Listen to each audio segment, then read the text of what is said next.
बिहार विधानसभा चुनाव के पहले नेता काफी एक्टिव हो गए हैं। चुनाव में बाहुबलियों ने भी राजनीति में एंट्री ले ली है। अब बात अनंत सिंह की कर रहे हैं। जेल से रिहा होने के बाद पूर्व विधायक और बाहुबली नेता अनंत सिंह ने बड़ा राजनीतिक ऐलान किया। उन्होंने स्पष्ट किया कि वे एक बार फिर मोकामा से विधानसभा चुनाव लड़ेंगे और इस बार मुख्यमंत्री नीतीश कुमार की पार्टी जेडीयू से मैदान में उतरेंगे।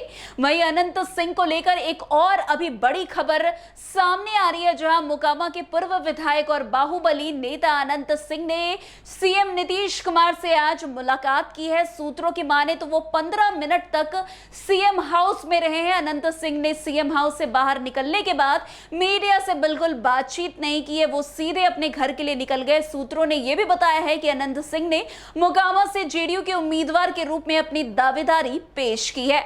आपको बता दें कि जेल से बाहर निकलने के बाद ही अनंत सिंह ने मोकामा से चुनाव लड़ने का बड़ा ऐलान किया। उन्होंने कहा कि वो नीतीश कुमार की पार्टी जेडीयू से चुनाव लड़ेंगे। अनंत सिंह ने यह भी कहा कि पार्टी अगर तेजस्वी के खिलाफ मुझे उतारती है तो मैं उनकी जमानत जब्त कर दूंगा।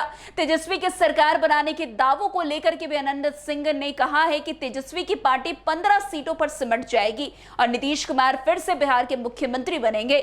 उन्होंने कहा है कि नीतीश कुमार नहीं होते तो बिहार नहीं होता। पहले बिहार की बुरी स्थिति थी जिसमें 4 बेटे दिल्ली में नौकरी करते थे, उसका बाप भी बिहार में किडनैप हो जाता था।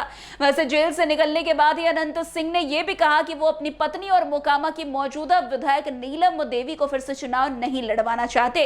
इसके पीछे की वजह है कि उनकी पत्नी नीलम देवी ने अच्छा काम नहीं किया है। अनंत सिंह ने मीडिया से बातचीत करते हुए कहा है कि वे नीलम देवी को फिर से चुनाव नहीं लड़वाना चाहते। उन्होंने कहा कि नहीं, उसने बढ़िया काम नहीं किया है। वैसे आपको बता दें, अनंत सिंह ने यह भी कहा है कि नीलम देवी ने जनता से मुलाकात नहीं की। अनंत सिंह ने हाल ही में जमानत पर जेल से बाहर आए हैं। उन्हें इस साल जनवरी में मोकामा के पंचमहला इलाके में गोलीबारी के एक मामले में आरोपी बनाया गया था। इसके बाद उन्होंने कोर्ट में सरेंडर कर दिया था। पटना हाई कोर्ट ने उन्हें 5 अगस्त को जमानत दे दी थी। वैसे आपको बता दें, अनंत सिंह 2005 से 2020 तक लगातार 5 बार मोकामा विधानसभा सीट से चुनाव जीते हैं। 2022 में AK-47 मामले में सजा होने के बाद उनकी विधायकी खत्म हो गई थी। इसके बाद 2022 में उनकी पत्नी नीलम देवी आरजेडी के टिकट पर उपचुनाव जीती थी। नीलम देवी को अनंत सिंह ने 2019 में कांग्रेस के टिकट पर मुंगेर से लोकसभा चुनाव भी लड़वाया था, लेकिन वे ललन सिंह से हार गई थी। जब मुख्यमंत्री नीतीश कुमार जनवरी 2024 में महागठबंधन छोड़कर एनडीए में फिर से लौटे तो नीलम देवी आरजेडी का साथ छोड़कर नीतीश कुमार के साथ जा मिली। फिर उसी साल अगस्त में अनंत सिंह AK-47 केस में बरी हो गए, लेकिन इस साल जनवरी में पंचमाला में सोनू मोनू गैंग से गोलीबारी में उन्हें फिर जेल जाना पड़ा। अब वे जमानत पर बाहर हैं और फिर से चुनाव लड़ने की तैयारी में लग गए हैं।